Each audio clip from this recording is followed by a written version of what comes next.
Un, dos, tres, 1, 2, 3, 1, 2, 3, test. On va faire comme ça. Amigo, amiga, amigo d'imago Dei. L'autre jour, je regardais le film Nacho Libre à la télé. On appelle ça la petite lucarne. Dans ce film, Jack Black incarne un moine. Il incarne un carme ou un franciscain. Bref, ce moine se lance dans la lucha libre, vous savez, ce catch mexicain, afin de gagner l'argent nécessaire pour nourrir de petits orphelins. Comme d'habitude, c'est avec beaucoup d'énergie que Jack Black donne corps au héros de cette comédie. On peut dire qu'il donne de sa personne. Mais d'ailleurs, pourquoi dit-on incarner un personnage, rentrer dans le personnage, alors que c'est plutôt l'inverse, non? Le personnage éthéré vient s'incarner dans l'acteur. Il vient tout d'un coup prendre vie, quitter le monde des idées pour prendre chair. Il existe soudain. Ce n'était que lignes de mots couchées sur un papier. Le scénario, il a désormais une consistance. J'ai du mal à comprendre. Si vous prenez par exemple l'ongle incarné, il vient bien s'enfoncer dans la peau. De même, le personnage vient habiter le comédien, non? Mais on préfère dire que le comédien incarne le rôle. C'est drôle. Sans doute est-ce plus facile dans ce sens-là. Car le monde des idées n'existe pas, il s'agit d'un monde évaporé. Et on trouve sûrement plus rassurant que l'homme puisse donner corps à des idées abstraites plutôt que l'inverse. Pablo Picasso incarne l'art moderne, et pas l'inverse. Cependant, le monde des idées, aussi insaisissable et évanescent soit-il, trouve un jour un nom.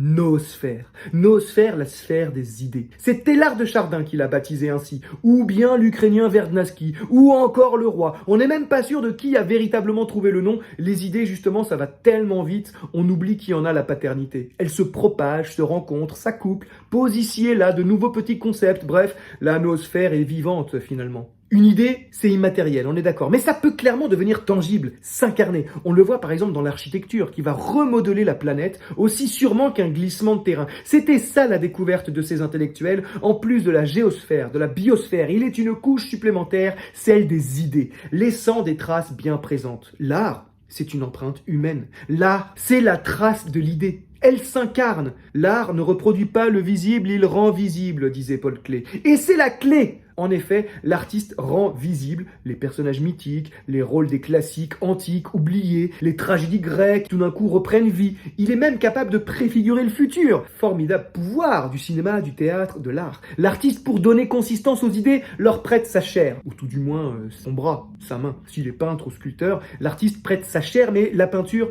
est moins généreuse. On mélange longtemps les couleurs pour arriver à un teint de carnation parfait, pour donner l'illusion de la peau. Oui, car la peinture est aussi un peu hypocrite. Elle se contente de leurre et d'artifice. Il faut user de techniques, de couches superposées, successives, jusqu'à arriver à l'illusion de la carcasse. On pense à Rembrandt. Oui, avec l'art, on est proche de la viande. En espagnol, d'ailleurs, ça se dit carne, carnivore. Carne, la viande, on rend l'effet de la bidoche sur la toile. C'est complètement rembrandtesque. Incarnat devient même le nom d'une couleur, de la famille des rouges orangés, comme le carmin et l'écarlate. On s'en sert en particulier dans l'héraldique, la science qui décrit les blasons. Croix d'azur sur fond plein d'incarnat, flamme de gueule, dit comme ça a de la gueule, c'est certain. Incarnat, car la couleur de la peau reste un enjeu majeur de la peinture. On pense d'ailleurs à cette phrase de Delacroix: « Donnez-moi de la boue des rues et j'en ferai de la chair de femme d'une teinte délicieuse. » Là, ça me gêne, Eugène, c'est pour nous expliquer ton génie des couleurs que tu associes les fonds de trottoir et les fonds de teint. Donnez-moi de la boue et j'en ferai de la chair. Eugène a ce besoin irrépressible de donner forme à ses modèles, quitte à racler le sol.